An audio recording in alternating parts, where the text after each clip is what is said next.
Hi friends, स्वागत करुछु मोर एक mini vlog को। तो वीडियो मैं आज पुणी आउट स्टार्ट कली। तो जेहेतु आप काली मो वीडियो देखिथे कि मुझे जाइए जाजपुर माँ बिरजा मंदिर।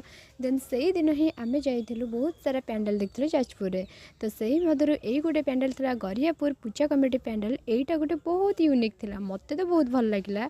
तो से एंट्री कला बेले एमती गोटे बड़ शिव मूर्ति थे, से ठाकुर से भी बहुत भल लगे।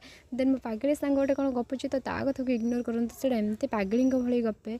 तापर आम जाइलु देखते डेकोरेशन तो बहुत मस्त लगुला, एत सुंदर लगुला जे पूरा वाव वाला वार्ड खाली दरकार, वाव माने वाव।